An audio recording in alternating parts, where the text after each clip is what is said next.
Hello again. I'm at I guess another review to share when I forgot to you know do earlier, and that one is The Dark Knight Rises, which I can't believe another anniversary film, which is celebrating its 10th anniversary. Uh, how would I say it? At the time, when Dark Knight Rises came out, I always felt like after Heath Ledger's performance, as the Joker in Dark Knight, I still kind of felt it was very hard to top that, even though the Dark Knight Rises does its best, to move the story forward.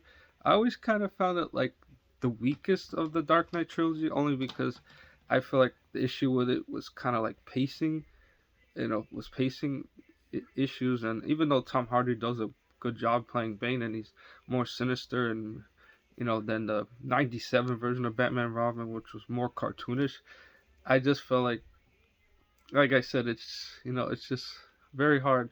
It's to me, it's almost like Bane felt like a typical, thug, rather than the real, you know, the real sociopath that Joker was in Dark Knight, who wanted to cause destruction and mayhem everywhere and didn't care, how much pain and suffering he caused. Whereas with Bane, there wasn't really much motivation, or and things like that.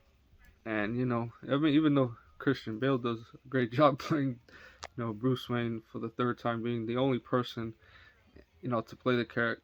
I mean, in three consecutive solo films.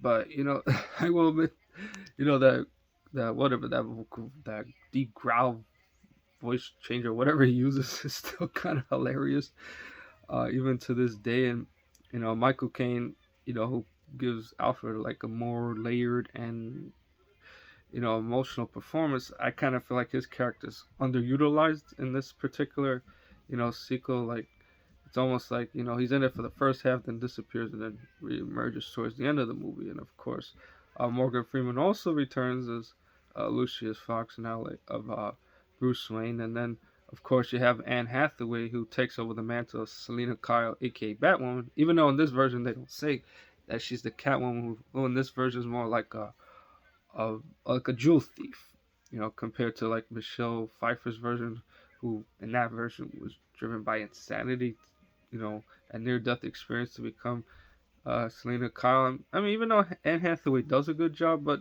to me, I still feel like to this day, even 30 years later, Michelle Pfeiffer still and has been the best Catwoman today. And I feel like in same thing like in the case of Heath Ledger, there hasn't been anybody that hasn't been able to top Michelle Pfeiffer's performance as Selena Kyle.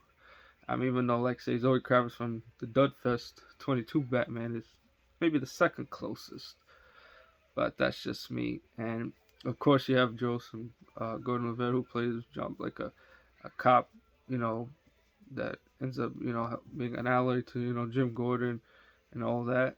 And I mean, like I said, well, Dark Knight Rises is better than I initially thought it was 10 years ago, but like I said, for me, it still feels like the weakest of the bunch, only because it felt like you kind of wish there was more story to tell. Like, I wish they would have done more than just three movies.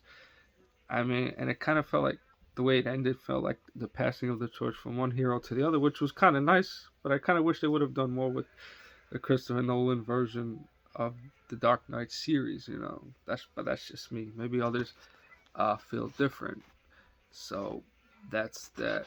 Anyone else who feels free to share their thoughts on the Dark Knight Rises 10 years later, feel free to comment and subscribe to the video and whatever people feel is necessary to do. Okay, everyone, thanks.